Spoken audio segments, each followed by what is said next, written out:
Survival Trapper's Bible. And today I want to talk about the split stick figure 4. It's one of my favorite primitive trap triggers just because of how simple it is to carve in comparison to a normal figure 4. Now, the figure 4 trap you see out there in most of the survival guides that's very common is not an easy trap to carve. I've seen survival instructors have trouble carving this trap. But the method that we're going to show you makes it extremely simple. You can literally make one of these traps every 5 to 10 minutes once you've got the materials together. So in this video we're going to talk about the advantages of the split stick figure 4 and how modular it is.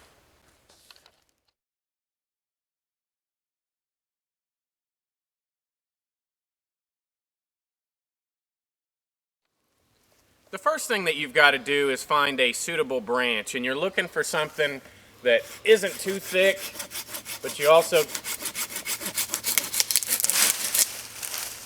don't want it to be too thin. It needs to be fairly sturdy.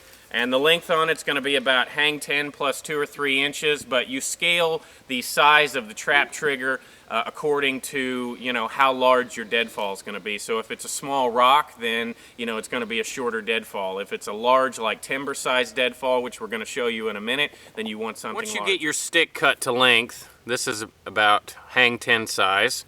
We're going to do this for a smaller rock. You want to just baton through this.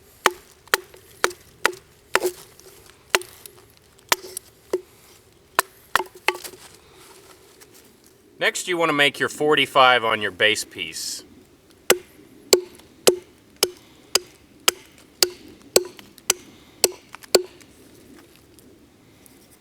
Make sure the edge is even all the way across the top.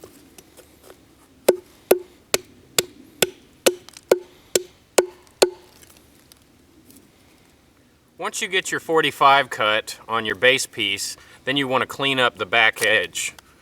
This is where your long trigger stick is going to be situated, and you want that to be a sharp edge. Don't need to take off much, just clean up the rough spots. For your top piece, you're just going to make a 45 on one side, make sure it's even all the way across, and make a 45 on the other side.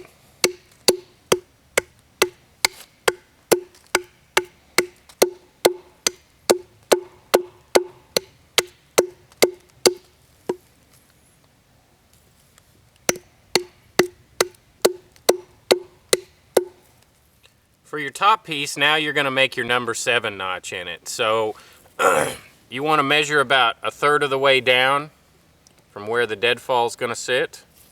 And then I'm going to make a straight cut with my saw, preferably at a slight angle inwards towards the deadfall.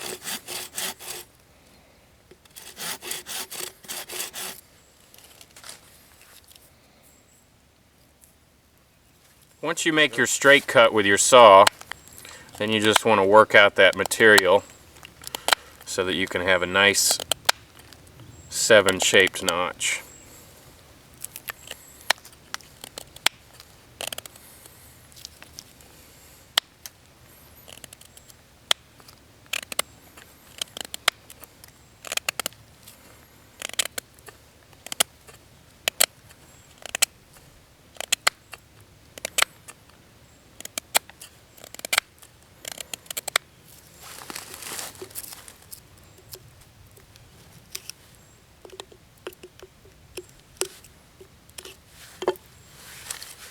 Check to make sure your parts sit together. And then form the notch to fit.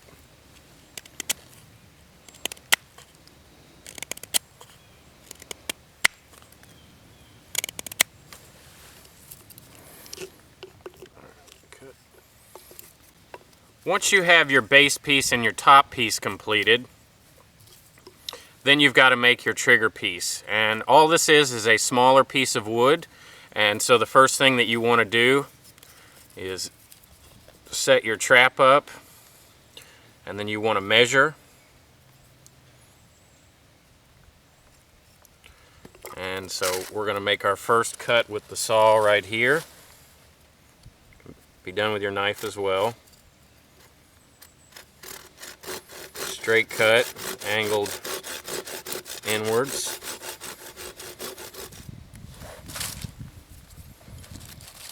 And then take out the leftover material.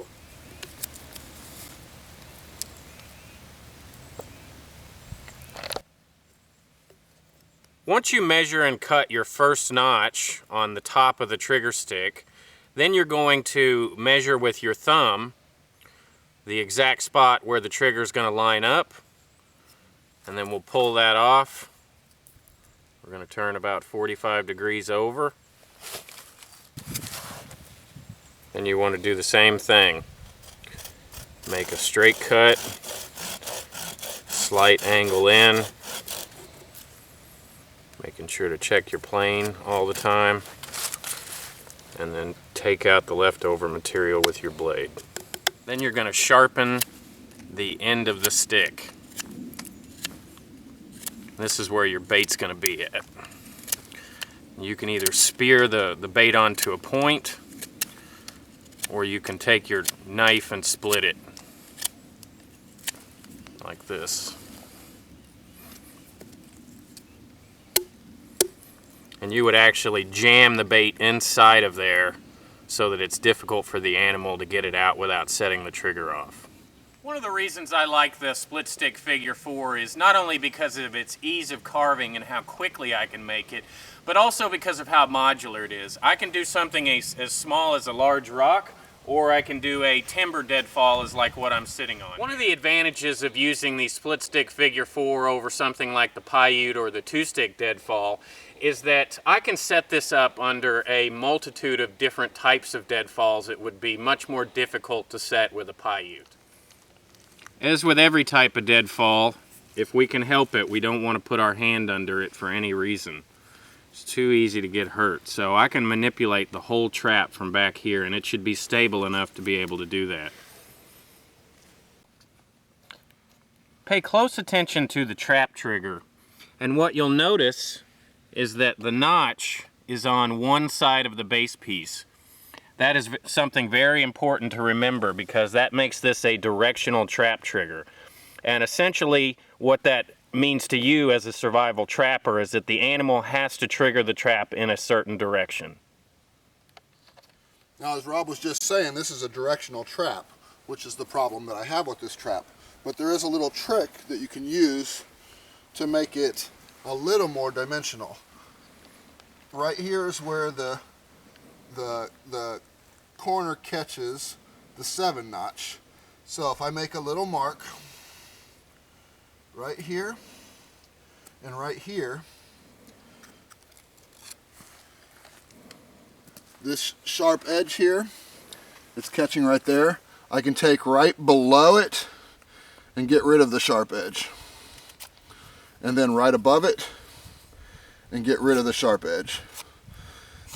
It's still a directional trap, but this way it will go off if they push it up or down. So now the only sharp edge here is this little corner.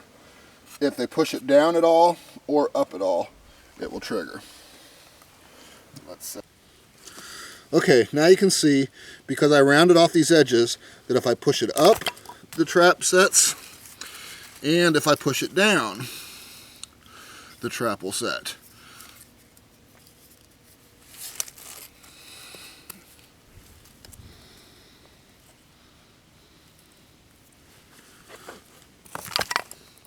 Remember, guys, that you always have to use funneling as a way to push the animals into the trap in the direction that you want, whether it be with a snare using Y sticks or split sticks, or if it's just putting things on the side of deadfalls in order to push the animal all the way to the back of the trap. You have to make sure that you do that. That's going to increase your chances of catching something tremendously.